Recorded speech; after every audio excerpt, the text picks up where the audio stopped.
Hello, sisters, allies, spectators, and passers-by alike. I'm a sister. I've been a sister for 12 years now, and that is why I started this channel, just so that PCOS girlies don't feel so alone. Now, today, I talk about things I want to keep, and things I've already started, but are at a higher risk of stopping or getting derailed. Yet, these things are actually good for you. Let's start with bone broth. Like, I do make a lot of broth. Like that one right there was from a goat that my grandma had butchered, and I got the benefit off of that. But I realized something like broth you can get for 20 shillings a cup anywhere, just joints everywhere. And it is one of the things that is very, very good for you. And also chicken feet soup, considering I should start making it, because considering chicken feet is like 150 per, what's this called? 150 bob per kilo. So I think actually that is quite manageable, and I think I should start. Dairy is a very strong subject on its own, which is a subject that should be handled as a topic on its own. But hear me out.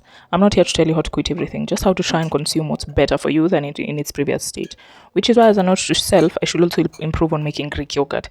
It's yet again an even better way to consume dairy if you really feel like you can't fully abstain. Also, yogurt is something you can make at home, and for so much cheaper. And there's so many videos locally about how you can make yogurt and Greek yogurt. Or do Mbogiangano. Like, it is seriously like a cult. It is just so bad and so addictive. Honestly, I don't know how to stop taking it. It is honestly one of the things I've really tried hard to stop, and it keeps backfiring on me because it is such a huge presence in my everyday life. Again, let me reiterate. I'm not strong-willed, Akiwaye, no, not me. But sourdough is changing my life. It was my first ferment. I wasn't so sure about it. No one to quite ask because it's not in your everyday life. I honestly need to make a new video making a new starter because I could go on, and yet the main point is fermented foods are good for you. So if you were to still take gluten products like wheat products, why not do yourself one better and ferment it to be soft on your gut? Why not use whole grain flour? That one step further is your gift to you.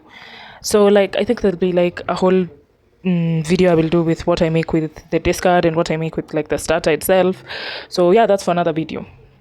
Think I can never quite say enough about a ginger bug and its benefits, especially for people that really have these cravings for sugar and things like those. It's still kind of bad for you because, yes, it is still sugar, but it is fermented. It is a healthier way, and there's so much gut health, so much gut wellness, and it is so good for you, especially because even sometimes, a lot of the times, the sugar is like fed on by whatever is fermenting. So either way, if you're still going to indulge in something that's not good for you, indulge in something that is way better and has existed since way back. Carrot beet juice. Blended, fermented, boiled, carbonated with ginger bug. I will always take carrot and beet juice. It's just one of those things you can feel the effect of on your body and your overall health, and I love to consume it like in whatever form, especially because I don't like beets like by themselves, and carrots are packed chock full of like antioxidants and things that are good for you. So occasionally I tend to indulge, yes, and I love it because they have like this natural sugars, and by the time you add your ginger bug, it's just my sugar girly. Fruits. I'm a sugar girl. I crave sugar too much, but I'm still the same person that drinks unsweetened chai and coffee. But instead of refined sugars like cakes, I reach for banana. Sometimes. I try. I swear I'm not really good at it. I'm not coming here to preach that I am any good at it. Instead of bread, I reach for an orange and that sort of swap. Just starting on stopping the worst choice for a better one. Now, mind you, I'm not saying this because these are things that I have been successful in implementing in my life. No, I say this because these are things I am willing, and I do wish that I stick to them continuously throughout the year. And this one mostly food related, but I would like to come with another video where it's not foods, it's mostly habits that I'm stacking onto my normal habits that are swerving me from making bad choices, bettering my good choice decision making, and yeah, it allows you to live in a better truth for yourself.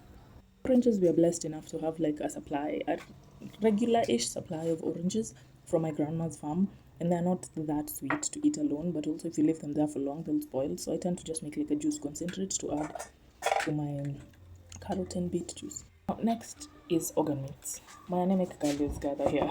Organ meats are your friends. A little pancreas here and there, a kidney today, a liver tomorrow. It builds your body.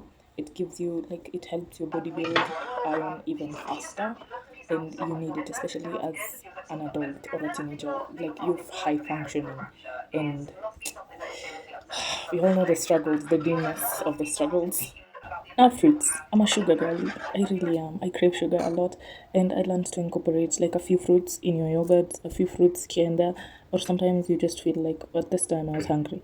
You just feel like you want to eat like a slice of bread, and you just reach for the bowl of yogurt and fruit.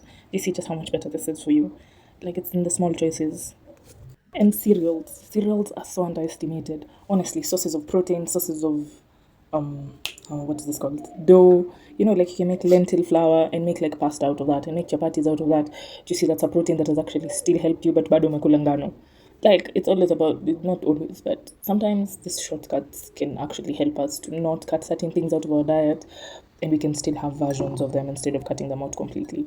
And also they help you stay fuller for longer, and they are protein based, and they are cheaper options, and they are more sustainable and more manageable, and you can do them like in large amounts. Sauerkraut. I didn't have a full and clear video because I didn't film the one I made at home, but if I was to start on ferments, I don't know if I'd ever finish. Like, it needs several videos of its own because I am so glad they went viral during the that season, because ferments have been, I don't even know how do you thank something that was that, but it's kind of difficult to navigate, and that's a topic on its own, especially being Kenyan.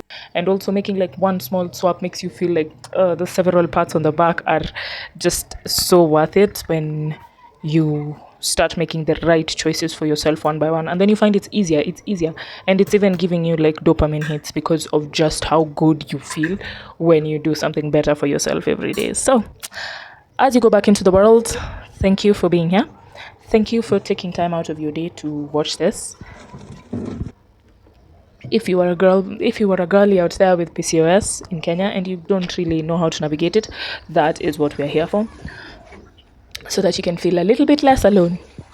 Anyway, have a nice time. Be better to yourselves, be better for yourselves, and be better with yourself, because you get to live with yourself. You can't run away from that. Anyway, have a nice time and goodbye. Drink water, baby. Oh, that sauerkraut is bitter. Sour. Sour. It's sour. I love it.